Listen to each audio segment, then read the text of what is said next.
Tulsa County prosecutor assaulted in the courtroom. Assistant District Attorney Kevin Gray was hit in the head moments after a man he was prosecuting was found guilty of first-degree murder. As 2 Works For You's Katie Kelleher tells us, prosecutors are now asking for courtrooms to be safer. Quite frankly, surprised. My head hurt. I had a whale of a good headache.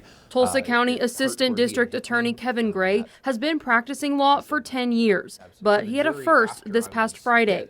Damian Leathers was on trial for first-degree murder. A judge had just read the guilty verdict when suddenly Leathers attacked Gray with a water pitcher. The first hit was in the top right-hand portion of my head, so I started turning my head to see what was going on. Second hit kind of hit me on the right-hand side of the head, but by that point I had at least turned a little bit so I could see that it was him, and I think by that point, logically, it was occurring to me that that was what was happening. Gray says Tulsa County Sheriff's deputies tased Leathers within seconds of the attack. He was able to continue with the sentencing, then went to the hospital, treated, and released. He says he never expected something like this to happen. Once we get here to the courthouse, once we get into the courtroom, I think we are lulled into a sense of safety and security, and when something like this happens, it's definitely not the norm. Leathers was sitting at this table just feet away from Gray when he struck him with a pitcher just like this one. Tulsa County District Attorney Steve Kunzweiler says these are no longer allowed in the courtroom and is calling to make these rooms safer. It's very frustrating for me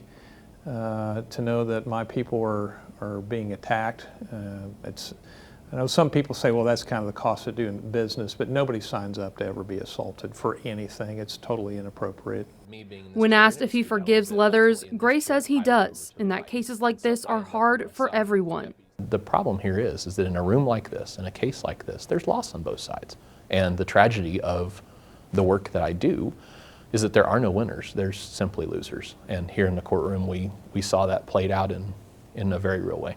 In Tulsa, Katie Kelleher, 2 Works For You. A jury recommended Leathers serve life without parole for the murder charge, plus 45 years for a weapons charge. He's scheduled to be sentenced on December 13th.